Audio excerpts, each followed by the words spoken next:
Shalom. Selamat pagi Bapak Ibu, saudara-saudara semua yang terkasih dalam Tuhan Yesus. Kita akan mulai ibadah kita. Saya undang Bapak Ibu untuk bangkit berdiri. Sebelumnya kita akan berdoa. Mari kita berdoa. Segala puji, hormat dan juga syukur kami naikkan kepada Engkau, Allah yang maha baik, Allah yang begitu mengasihi kami, Allah yang hebat, Allah yang luar biasa. Kami datang ke hadirat-Mu yang kudus Tuhan, untuk menaikkan pujian, untuk mendengarkan firman-Mu Tuhan, untuk menyembah Engkau, memuji Engkau Tuhan, dengan segala keterbatasan kami Tuhan. Biarlah Engkau memberkati Tuhan ibadah ini dari awal, pertengahan, hingga pada akhirnya Tuhan. Engkau urapi Tuhan setiap anak-anak-Mu yang melayani pada hari ini Tuhan Yesus. Biarlah itu semua untuk hormat dan kemuliaan Engkau saja Tuhan. Kami serahkan Tuhan ibadah ini seutuhnya hanya dalam tangan pengasihan-Mu saja. Hanya dalam nama Yesus Kristus yang adalah Tuhan dan Juru Selamat kami hidup, kami berdoa dan mengucap syukur. Haleluya. Amin. Ya, kita akan datang ke baitnya dengan penuh bersyukur.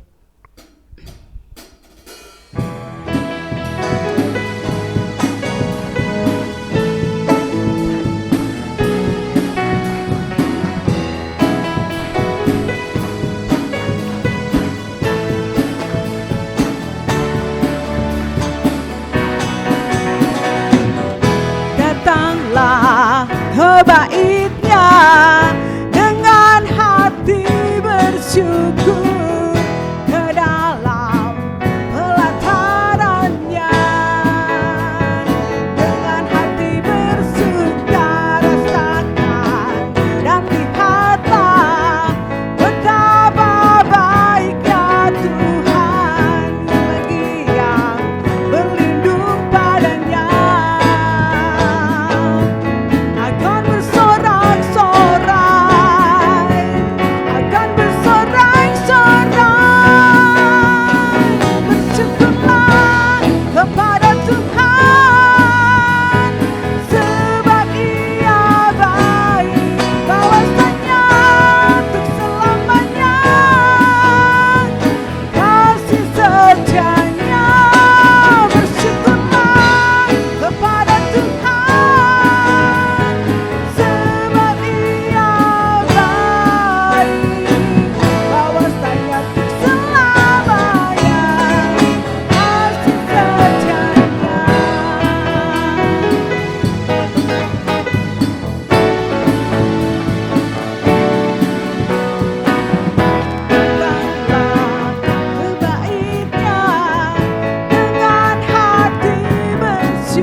Hidupku ada di tangan-Mu, Kau beri rancangan yang terindah, tak hanya yang baik saja,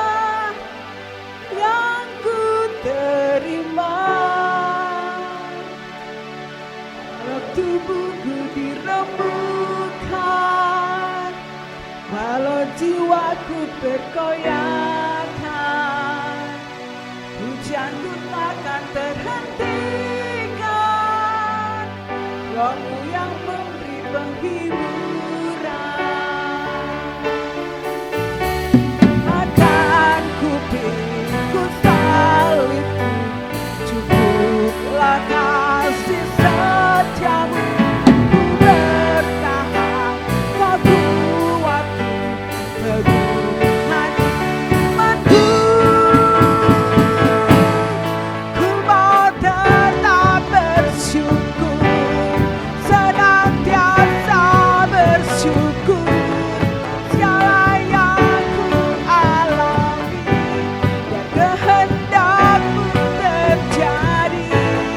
Ku mau tetap bersyukur, senantiasa bersyukur.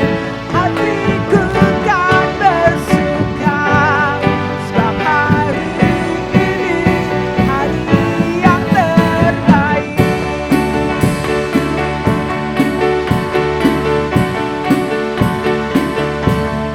Ada di tanganmu, kau beri rancangan yang terindah. Tak hanya yang baik saja yang ku terima. Walau tubuhku dirembukan, walau jiwaku tergoyahkan, hujanku takkan terhentikan, Rohmu yang memberi penghiburan. Akan ku pikul salibmu, cukuplah kasih setiamu. Ku bertahan, kau kuatku, teguhkan imanku. Ku mau tetap bersyukur, senantiasa bersyukur. Segala yang ku alami, kehendakmu terjadi. Ku mau tetap bersyukur, senantiasa bersyukur. Hatiku kan bersuka, sebab hari ini hari yang terbaik. Akan ku pikul salibmu, cukuplah kasih setiamu. Ku bertahan, kau kuatku, teguhkan imanku.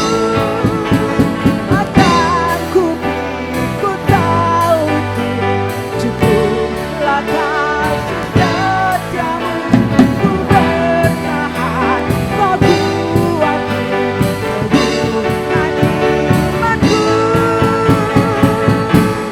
Ku mau tetap bersyukur, senantiasa bersyukur. Segala yang ku alami, kehendakmu terjadi. Ku mau tetap bersyukur, senantiasa bersyukur. Hatiku kan bersuka, sebab hari ini hari yang terbaik. Hari ini hari yang terbaik. Sebab hari ini, sebab hari ini hari yang terbaik. Ya, kita akan tetap bersyukur walaupun apapun yang terjadi dalam kehidupan kita. Kita akan siapkan hati kita untuk firman Tuhan. Kita angkat pujian selalu bersyukur.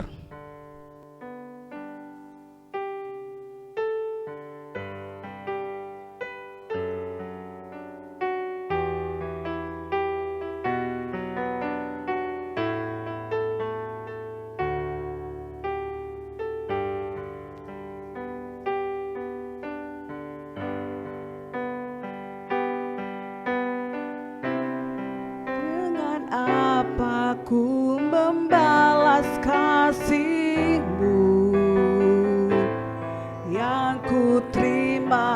darimu. Dengan apa ku membalas cintamu, oh Yesusku.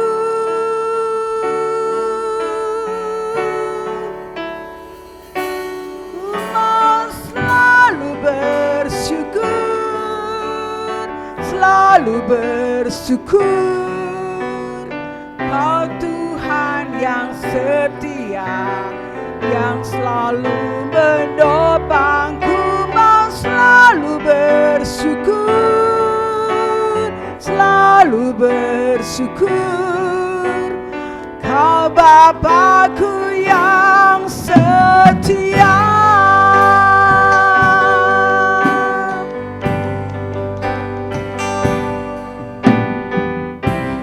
Dengan apa ku membalas kasih-Mu yang ku terima dari-Mu. Dengan apa ku membalas cinta-Mu, oh Yesusku.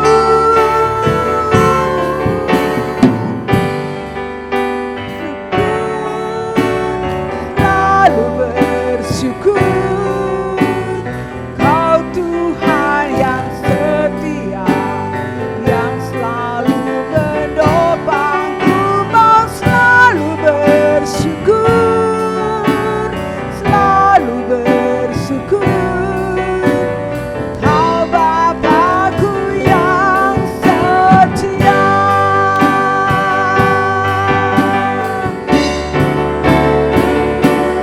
Mau selalu bersyukur, selalu bersyukur.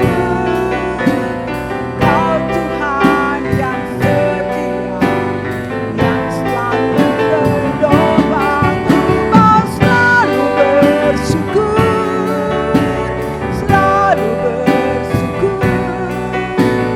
Kau Bapakku yang setia. Kau Bapakku yang setia. Kau Bapakku, Kau Bapakku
Tak henti-hentinya Tuhan, kami bersyukur kepada Engkau, Allah yang maha baik, teramat baik Tuhan, Allah yang mengasihi kami, Allah yang penuh anugerah. Kami bersyukur Tuhan punya Allah seperti Engkau. Terlebih lagi Tuhan, kami sudah diselamatkan dengan pengorbanan Engkau di kayu salib Tuhan.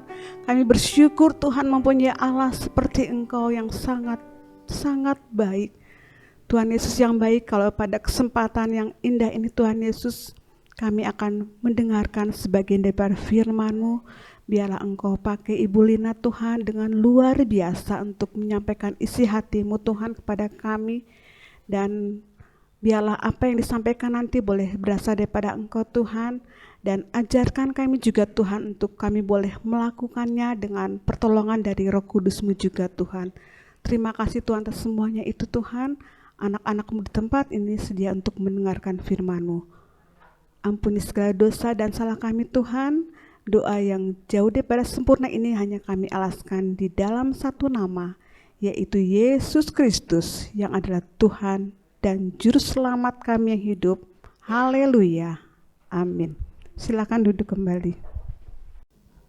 Shalom Bapak Ibu Saudara yang dikasihi Tuhan. Bersyukur ya hari ini kita bisa bersama-sama memuji mengagungkan Tuhan. Biarlah semuanya boleh menyenangkan hatinya Tuhan. Mari saudara-saudara kita akan merenungkan firman Tuhan dengan satu tema kasih karunia yang menyelamatkan. Kita ambil dari Titus pasal yang kedua ayat 11 sampai 15. Kasih karunia Allah menyelamatkan semua manusia. Karena kasih karunia Allah yang menyelamatkan semua manusia sudah nyata. Ia mendidik kita supaya kita meninggalkan kefasikan dan keinginan-keinginan duniawi dan supaya kita hidup bijaksana, adil dan beribadah di dalam dunia sekarang ini.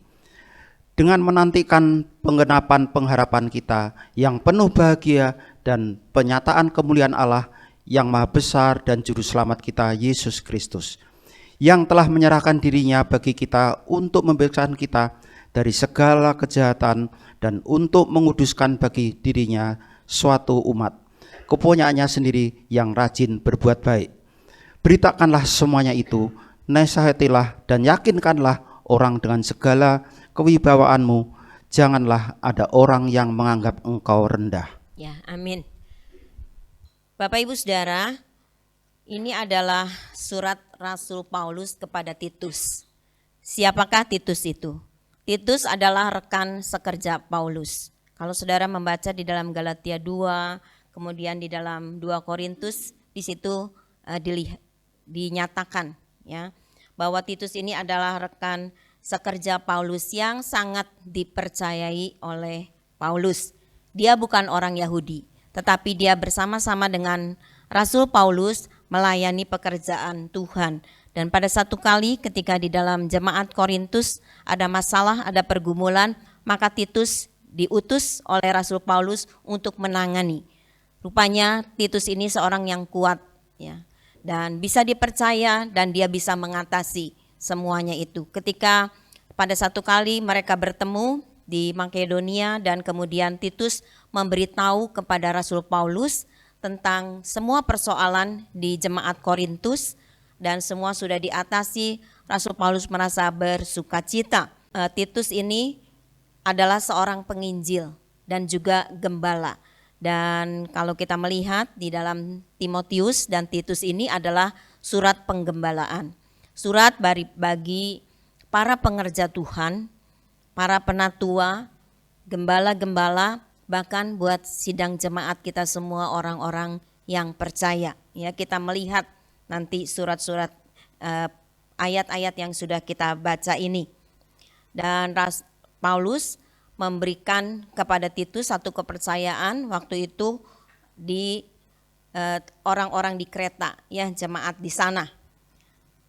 Kemudian Titus ini juga kalau kita melihat di dalam pasal yang ke-1, tadi kita baca ayat pasal kedua, pasal yang ke-1, bagaimana menegur orang-orang Kreta yang hidupnya tidak tertib. Ya, di situ dinyatakan kalau saudara membaca Titus pasal yang ke-1 dari ayat 10 sampai 13, di situ dinyatakan tentang orang yang hidupnya tidak tertib, katanya, dikatakan seperti itu.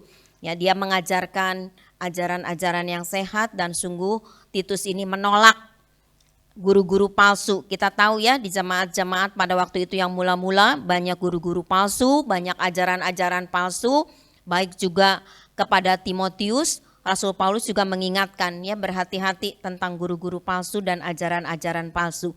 Mari kita lihat ayat mulai dari ayat yang ke-11 yang dinyatakan di sini bahwa berita keselamatan itu telah dinyatakan, ya ayat 11 ini, karena kasih karunia Allah yang menyelamatkan manusia sudah nyata. Jadi Rasul Paulus kepada Titus ya, dan kepada jemaat waktu itu baik di Kreta maupun hari ini kepada kita semuanya, menyatakan bahwa berita tentang keselamatan itu sudah dinyatakan. Dan semuanya dikatakan berdasarkan kasih karunia Allah. Kasih karunia itu sama dengan anugerah. Sesuatu yang kita dapatkan yang sebenarnya kita tidak layak mendapatkannya. Tetapi itulah kemurahan Tuhan. Itulah kasih Tuhan kepada kita semua. Tadi kita sudah menyanyi dan WL juga di dalam doa mengatakan tentang kasih Tuhan kepada kita semuanya. Ya, itulah kasih karunia yang diberikan kepada orang-orang yang percaya. Kasih karunia Allah melalui Yesus Kristus penggenapannya, dia sudah mati dan bangkit kembali. Dikatakan untuk semua manusia, bukan hanya segolongan orang, bukan untuk satu bangsa saja. Memang awalnya kemurahan Tuhan itu kepada orang-orang Israel. Tetapi ketika Israel menolaknya, maka semuanya untuk kita. Ya. Anugerah Allah, kasih karunia yang Tuhan berikan, kebaikannya, kemurahannya itu untuk semua manusia. Kita tidak boleh mengatakan bahwa saya lebih berlayak dari orang yang lain menerima kasih karunia, menerima anugerah. Tidak ada seorang pun yang berlayak menerima kasih karunia sebenarnya. Tetapi dalam kemurahannya dikatakan kasih karunia Allah, yaitu berita keselamatan tentang Yesus yang mati dan Yesus yang bangkit itu dinyatakan kepada dunia ini, kepada kita semuanya. Kalau hari ini saudara dan saya ada di tempat ini, percaya kepada Kristus sebagai Tuhan dan Juru Selamat hidup kita, itulah kasih karunia. Itulah bukti dari kemurahan Allah, dari anugerah Allah di dalam kehidupan kita. Ya, itu yang dinyatakan oleh Rasul Paulus di dalam Titus pasal 2 ayat yang ke-11. Kita akan melihat ayat yang ke-12 ya. Dikatakan bahwa ia mendidik, artinya Tuhan mendidik kita ya, supaya meninggalkan segala kefasikan, keinginan duniawi dan semuanya itu Tuhan yang mendidik kita. Dia seorang bapa yang mendidik anak-anaknya. Saudara dan saya setelah menerima kasih karunia Tuhan menjadi orang yang percaya, maka saudara dan saya adalah anak-anak Allah. Dan sebagai seorang bapa, dia sungguh-sungguh mendidik. Inilah kehidupan orang percaya pada masa kini. Ketika kita sudah percaya kepada Kristus dalam perjalanan hidup kita, ya saudara, saya tidak tahu berapa lama saudara menjadi anak Tuhan. Mungkin 1 tahun, 2 tahun, 10 tahun, 20 tahun. Kita menjadi anak Tuhan, kita hidup pada masa zaman yang terus kita lalui hari lepas hari.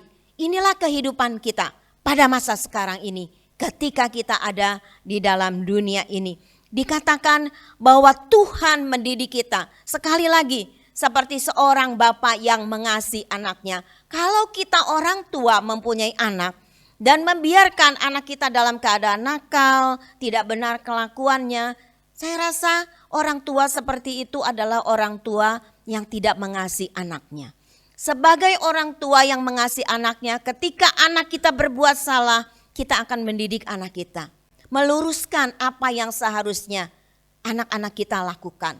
Itulah seorang bapak ya, dan ibu, seorang tua bagi anak-anak di dalam kehidupan kita. Kita mengingat ketika kita masih kecil, kita punya orang tua, bagaimana orang tua kita mendidik kita. Dan ketika sekarang kita sudah punya anak-anak, punya cucu-cucu, kita melihat juga bagaimana orang tua itu selalu mempunyai kerinduan untuk mendidik anak-anaknya karena rasa kasihnya ya di dalam kehidupannya. Jadi Tuhan mendidik itu seperti bapa mengasihi anak-anaknya. Firman Tuhan juga mengatakan demikian.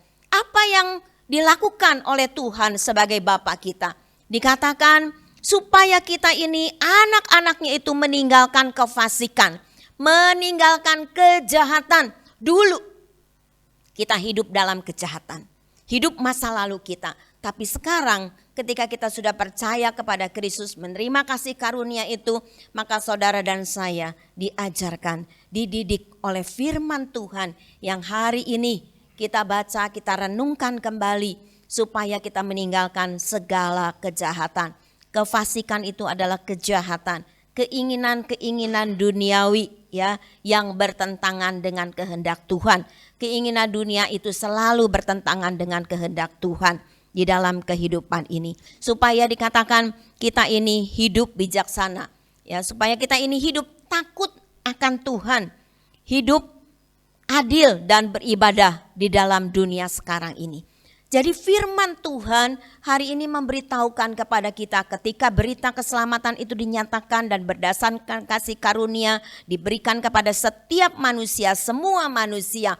Maka di dalam perjalanan kehidupan kita di dalam dunia pada masa sekarang ini, kita ini mengalami didikan Tuhan di dalam perjalanan kehidupan kita ini. Sekali lagi supaya kita menjauhi hal-hal yang tidak berkenan di hadapan Tuhan.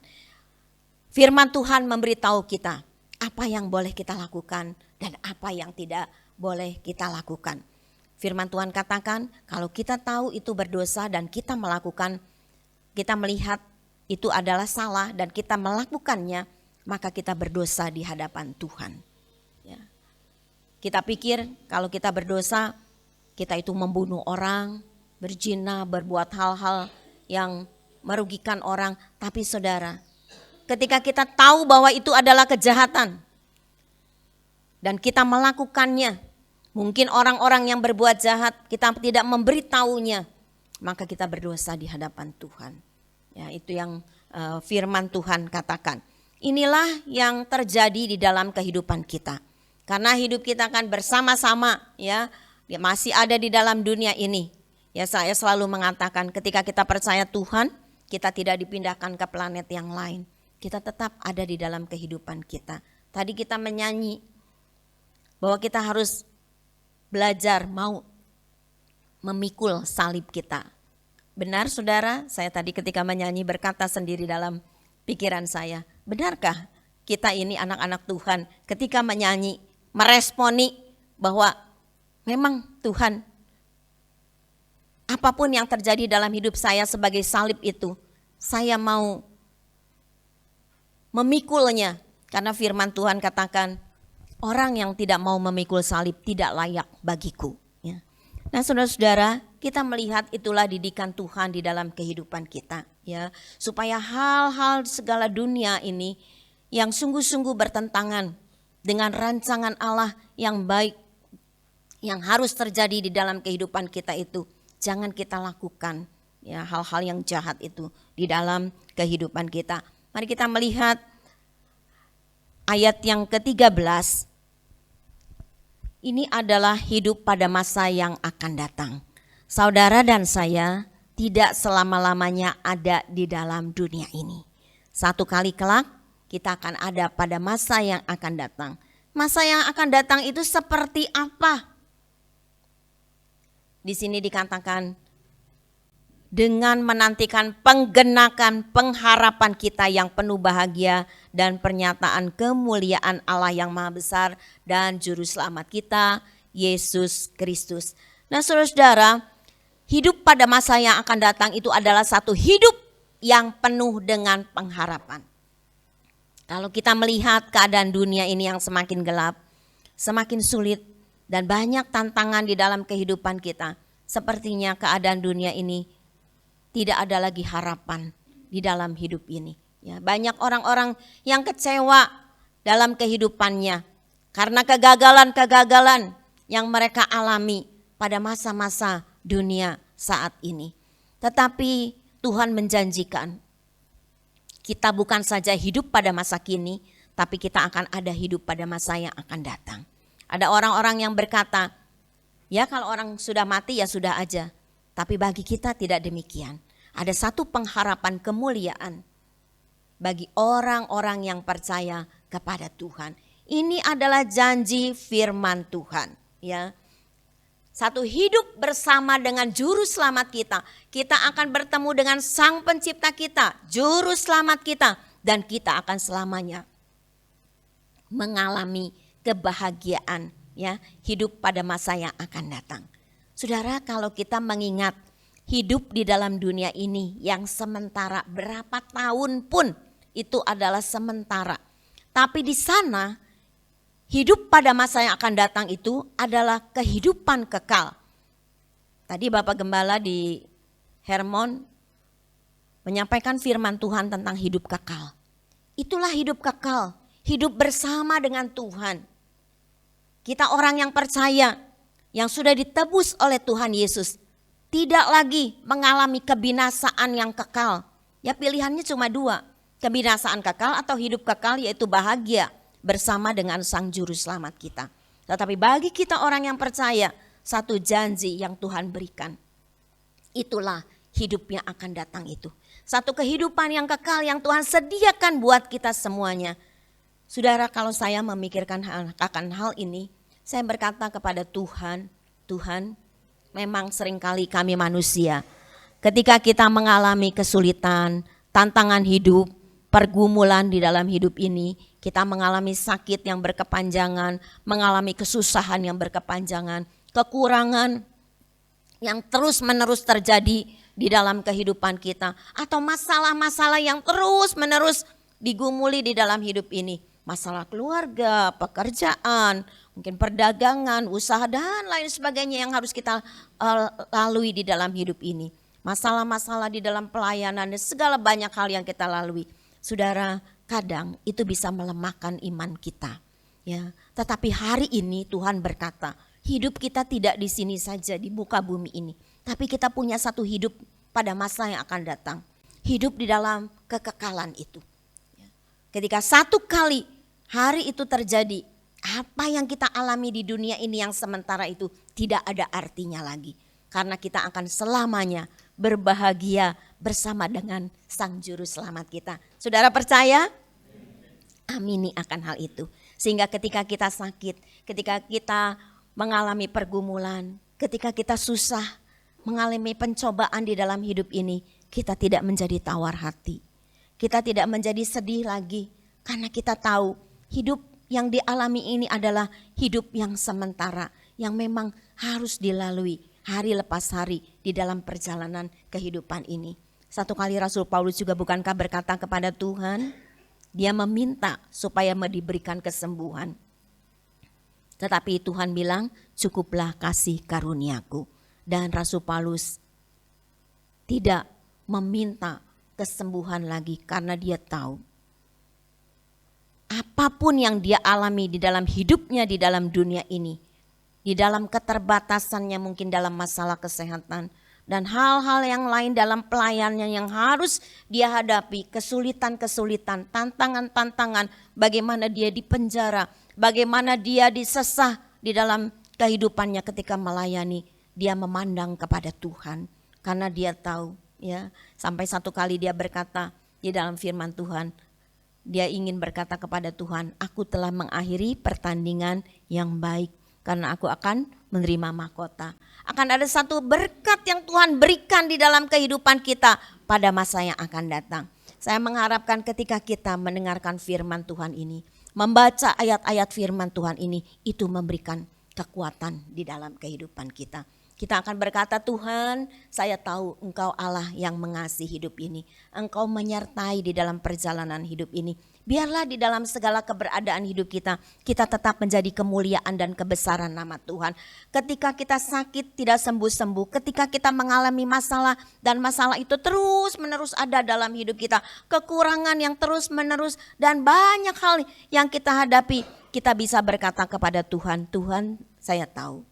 Ketika saya mengalami hal itu, saya harus belajar mengandalkan Tuhan karena Engkaulah pengharapan di dalam kehidupan ini. Satu kali seizin Tuhan, Tuhan akan melalukan semuanya sesuai dengan kehendak Tuhan. Itulah yang harus kita imani di dalam kehidupan kita. Karena sekali lagi, hidup di dalam dunia ini sementara, tapi kelak kita punya hidup pada masa yang akan datang. Hidup kekal bersama dengan Yesus Kristus. Ayat 14 menyatakan kepada kita bagaimana seharusnya kita hidup di dalam dunia ini. Kualitas hidup kita sebagai orang yang percaya. Standar mutu ya, kalau kita punya buat makanan atau punya barang dagangan, maka kualitasnya itu kalau baik artinya mutunya. Mutunya itu baik. Nah saudara-saudara, begitu juga dengan hidup kita. Tadi saya katakan hidup kita kan sekarang setelah percaya kepada Kristus kita masih ada di dalam dunia ini. Hidup kita ini dilihat oleh orang-orang sekitar kita. Kita ini menjadi saksi bagi orang-orang dan disaksikan juga oleh orang-orang hidup kita. Bagaimana mutu hidup kita. Bagaimana kualitas hidup kita sebagai orang percaya. Yaitu bagaimana cara hidup kita. Setelah saudara dan saya dikuduskan, di sini dikatakan Yesus Kristus itu yang telah menyerahkan dirinya, membebaskan kita dari segala kejahatan kita, dari segala dosa kita, menguduskan bagi dirinya. Jadi saudara dan saya sudah dikuduskan, dan sebagai orang-orang yang dikuduskan, maka cara hidup kita supaya hidup kita berkualitas, menjadi berkat bagi orang lain, maka kita dikatakan Tuhan ingin kita ini menjadi satu umat Tuhan yang rajin berbuat baik. Kita ini adalah umat kepunyaannya sendiri. Saudara harus berkata bersyukur dan luar biasa bahwa saya ini adalah umat kepunyaannya Allah sendiri. Allah menyatakan bahwa kita ini adalah miliknya Allah. Wah, itu adalah hal yang luar biasa ketika saya merenungkan. Dan sekarang sebagai orang yang menjadi miliknya Allah, saudara dan saya ketika ada di dalam dunia ini, mari cara hidup kita ini kita rajin berbuat baik. Firman Tuhan katakan, selama masih ada waktu, jangan kita jemu-jemu berbuat baik. Ya, berbuat baik di dalam kehidupan kita, terhadap keluarga kita, mungkin terhadap orang-orang yang menyakiti kita, teman-teman kita yang ada di sekeliling kita, atau siapapun itu juga. Kita harus tetap menabur hal-hal yang baik di dalam perjalanan hidup kita. Karena inilah sesuai rancangan Tuhan bagi kita. Ya, tadi kita nyanyi juga tentang rancangan Tuhan bagi hidup kita.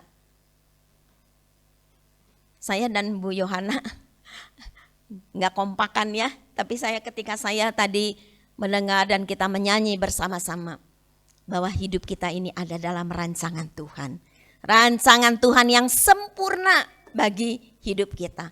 Mari ketika kita diberikan kesempatan oleh Tuhan, masih hidup ada di dalam dunia ini.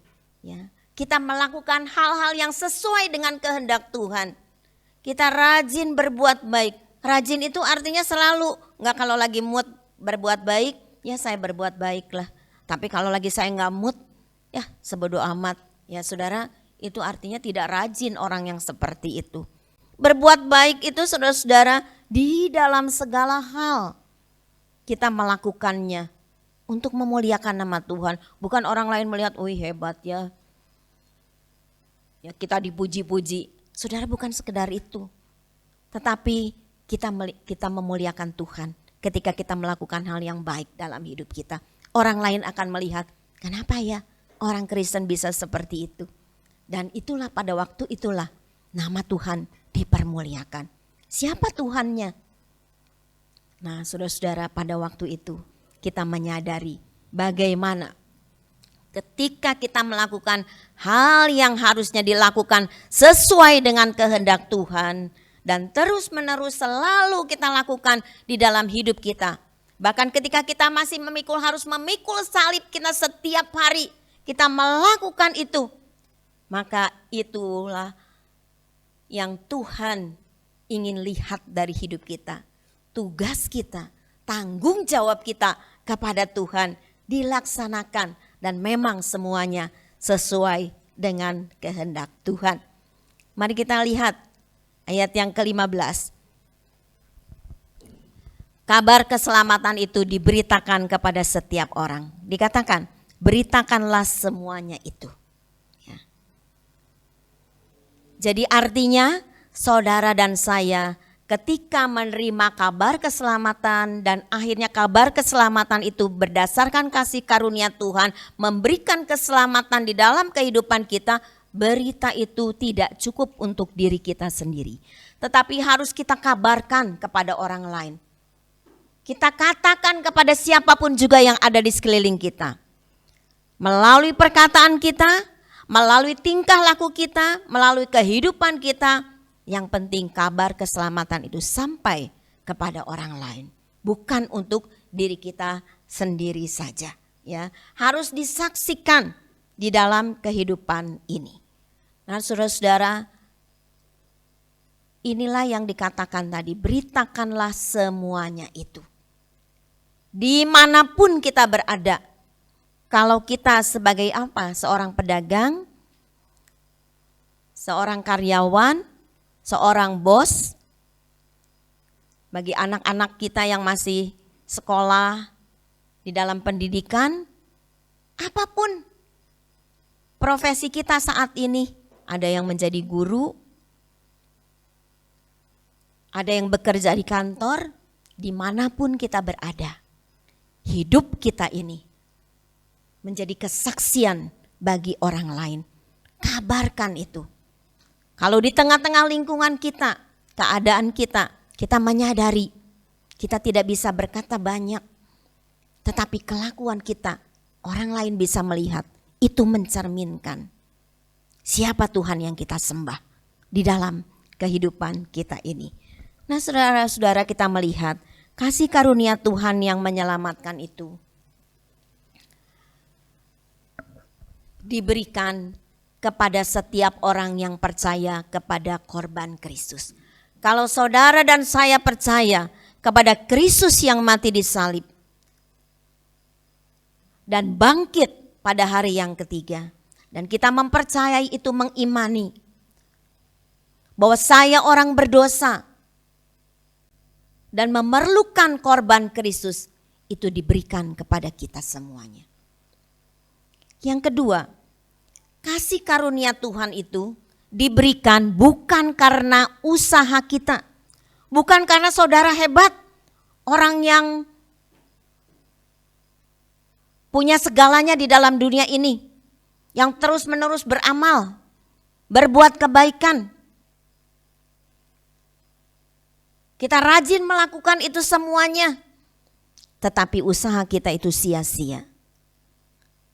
Tetapi pada waktu kita beriman, firman Tuhan katakan, dan berdasarkan kasih karunia itu, maka saudara-saudara dan saya ketika beriman bahwa kepada Yesus Sang Juru Selamat kita, maka kita mendapatkan kasih karunia Tuhan, pengampunan dosa kita, hidup kita diampuni, dan kita menerima jaminan keselamatan di dalam kehidupan kita.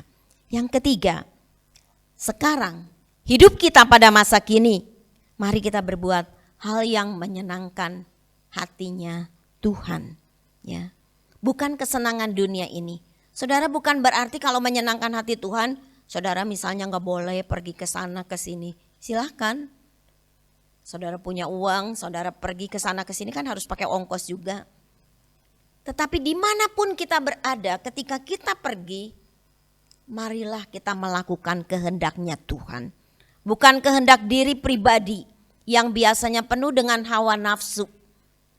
Tetapi semuanya ketika kita melakukan, kita berkata kepada Tuhan, saya tahu Tuhan bahwa ini menyenangkan hatimu Tuhan.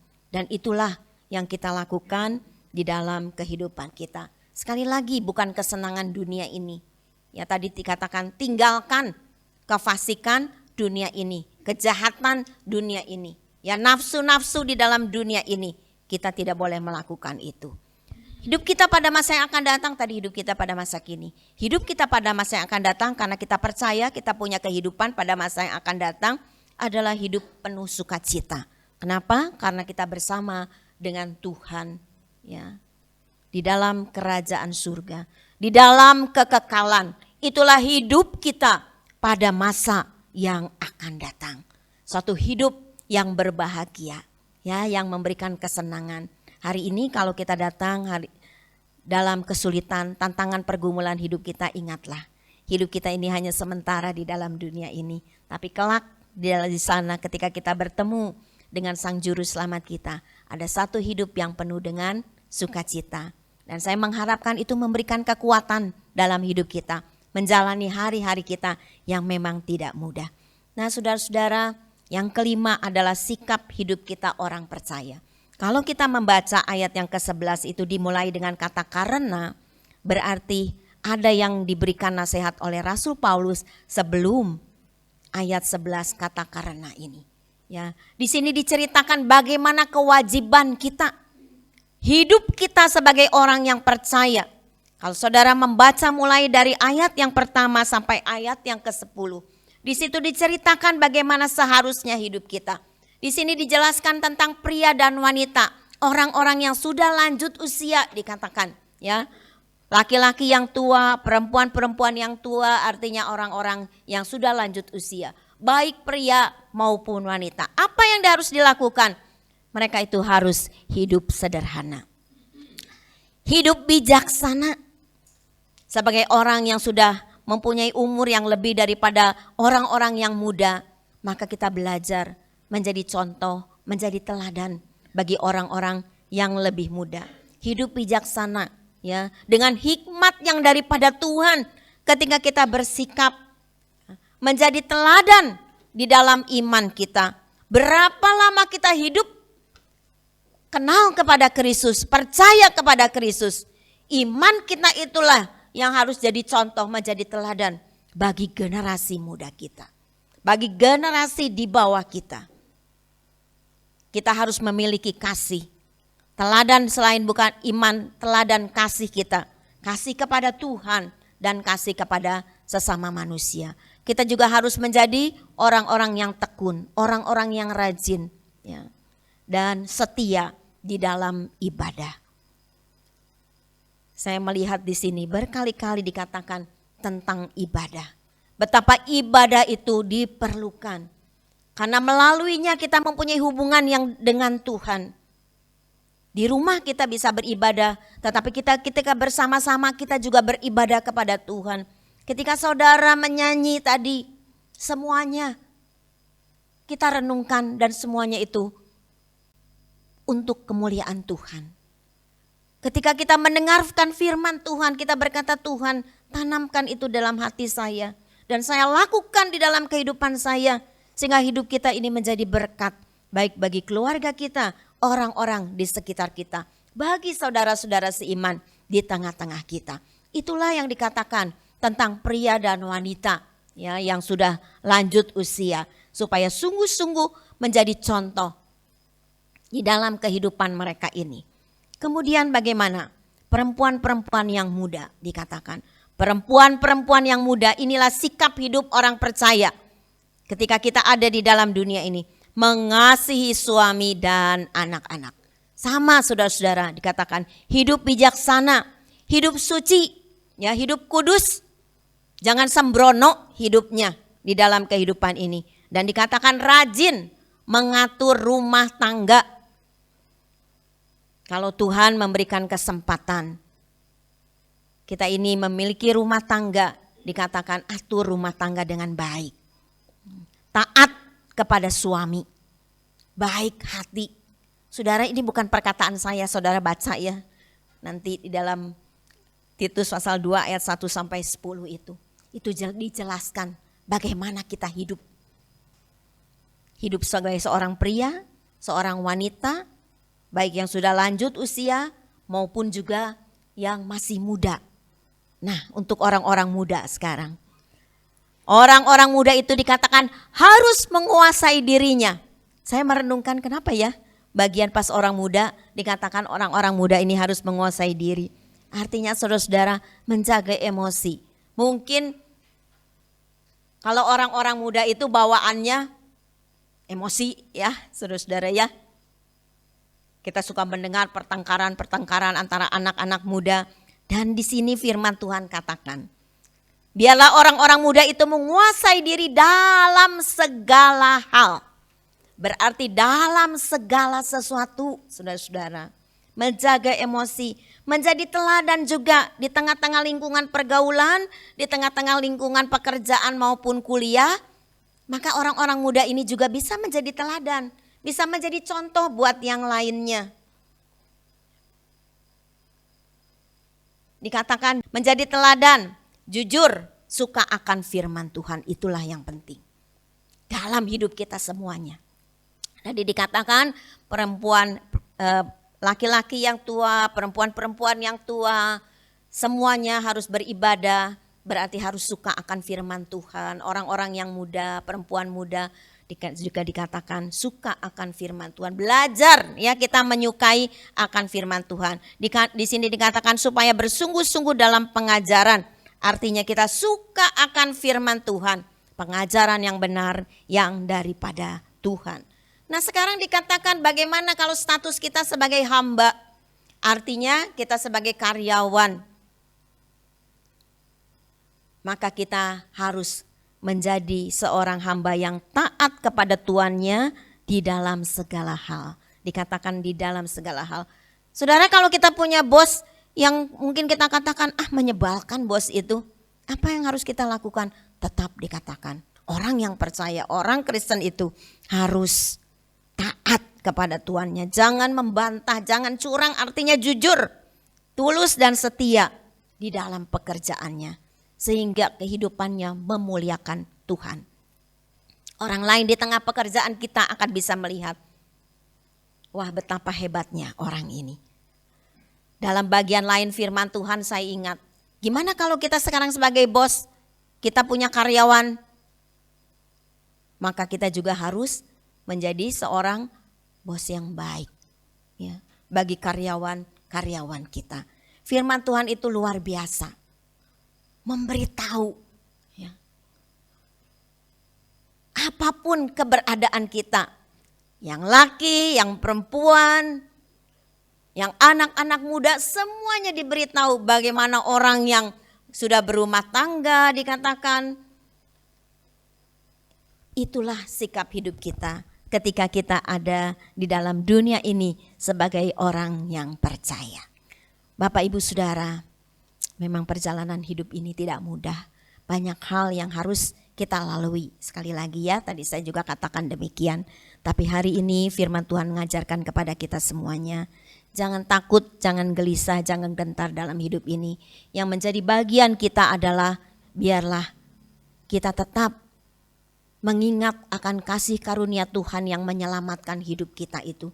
Kasih karunia Tuhan yang luar biasa. Yang seharusnya kita tidak layak mendapatkannya, tetapi sekarang diberikan di dalam kehidupan kita. Dan kalau kita melihat bagaimana pemeliharaan Tuhan di dalam hidup kita, sampai hari ini kita masih bisa makan, kita masih bisa minum, ya. Kita ada di dalam rumah tangga kita. Biarlah kita bersyukur. Beberapa pujian tadi mengatakan bersyukur terus, bersyukur. Ya. Saudara kita bersyukur, berterima kasih kepada Tuhan.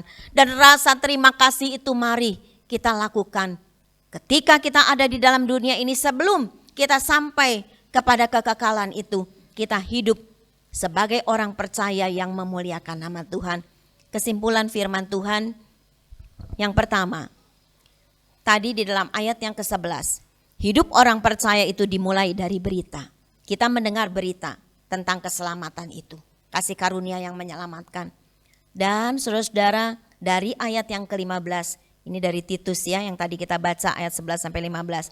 Dan ayat 15 yang terakhir tadi kita baca juga diakhiri lagi dengan berita.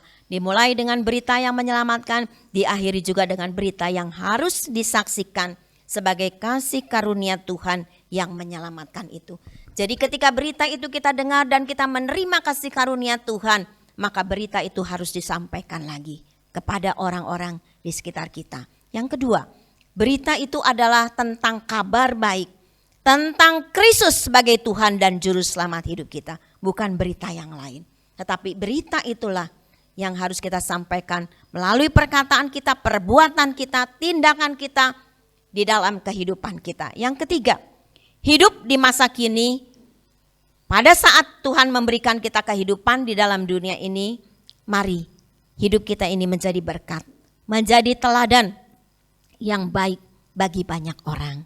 Ya, saya mengharapkan kita semua menjelang Paskah, menjelang Jumat Agung ini, kita sungguh-sungguh merenungkan tentang kebaikan Tuhan.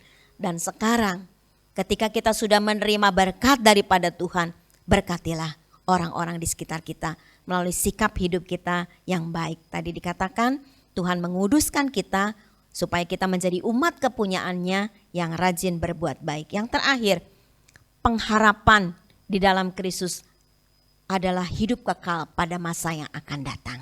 Ya, itu satu pengharapan yang harus terus kita jaga, bahwa hidup kita sementara, tapi kita punya pengharapan tentang hidup yang kekal yang Tuhan sediakan bagi kita. Tapi hidup kita di dalam dunia ini juga Tuhan selalu menyertai. Dia akan pelihara hidup kita, Dia akan menjaga kita, melindungi kita, asalkan kita terus berpaut kepada Dia di dalam kehidupan kita. Ingatlah, kasih karunia Tuhan itu menyelamatkan kehidupan kita semua. Amin. Tuhan memberkati. Bapa di dalam surga, kami bersyukur hari ini kami bisa beribadah. Biarlah ketika kami memuji dan mengagungkan Tuhan, semuanya menyenangkan hati-Mu Tuhan. Kami juga berdoa buat semua saudara-saudara kami yang sudah melayani, berkati pelayanan mereka. Biarlah mereka semakin setia dan rajin di dalam melayani pekerjaan Tuhan. Kami juga sudah mendengarkan firman-Mu, hamba-Mu di dalam keterbatasannya berhenti berbicara. Tetapi biarlah firman Tuhan itu akan terus ada di dalam hidup kami dan Roh Kudus memberikan pengertian-pengertian secara mendalam bagaimana kami harus hidup ketika kami ada di dalam dunia ini. Dan kami berterima kasih untuk anugerah Tuhan, kasih karunia Tuhan yang menyelamatkan hidup kami. Orang-orang yang tidak berlayak mendapatkannya, tetapi Tuhan memperlayakan kami. Terima kasih Tuhan, kami adalah orang yang berdosa, yang ketika kami beriman percaya kepada Tuhan, kami memperoleh keselamatan. Terima kasih Tuhan, terima kasih. Ini adalah satu anugerah yang sungguh luar biasa di dalam kehidupan kami semuanya. Bapa, kami juga berdoa untuk setiap sidang jemaat Tuhan yang hadir maupun yang ada di rumah. Kalau ada di antara kami dalam keadaan sakit, kami mau bawa kepada Tuhan dalam nama Tuhan Yesus. Tuhan yang memberikan kesembuhan kepada setiap kami semua. Kalau kami ada dalam masalah, dalam kekurangan apapun yang sedang kami hadapi, kami mau bawa kepada Tuhan. Selalu ada pertolongan yang daripada Tuhan, selalu ada jalan keluar daripada Tuhan, dan kami mengimani akan hal itu. Tuhan berikan kami kekuatan, kemampuan untuk melalui semuanya. Bapa, hamba-Mu berdoa bagi keluarga demi keluarga, pribadi demi pribadi. Dalam usaha, dalam pekerjaan, biarlah Tuhan memberkati dengan berkat yang berlimpah. Anak cucu kami di dalam sekolah mereka, di dalam kuliah mereka, berikan kepada mereka hikmat, keberhasilan, dan lebih daripada itu kerinduan kami, generasi penerus kami, supaya mereka juga mengenal Kristus sejak masa muda mereka, masa kanak-kanak mereka, sehingga mereka Tuhan sungguh kelak satu kali dipakai oleh Tuhan menjadi kemuliaan dan kebesaran nama Tuhan. Tuhan, kami berdoa buat bangsa dan negara kami, biarlah kami serahkan kepada Tuhan. Berikan hikmat kepada pemerintah kami, biarlah Tuhan menyertai seluruh rakyat Indonesia. Tuhan, Tuhan yang akan memimpin senantiasa. Berikan kepada kami semua kesehatan, kekuatan, dan juga berkat-berkat yang daripada Tuhan. Sebentar kami mau pulang, sertai perjalanan kami. Pimpin kami, sampaikan kami semua di rumah kami dengan selamat, dengan tidak kurang suatu apapun juga. Segala puji, segala hormat dan syukur kami naikkan kepada Tuhan yang mengasihi hidup kami. Kami percaya Tuhan, setiap kami yang hadir maupun yang ada di rumah, kami semua sudah diberkati oleh Tuhan. Terpujilah nama-Mu. Dalam nama Tuhan Yesus kami berdoa dan bersyukur. Saudara-saudara yang dikasihi Tuhan, terimalah berkat dan damai sejahtera daripada Allah Bapa di surga. Kasih karunia dan rahmat daripada Tuhan yang tak berkesudahan. Dan juga persekutuan Allah Roh Kudus akan menyertai hidup kami semua mulai saat hari ini bahkan sampai selama-lamanya. Yang percaya katakan bersama, amin.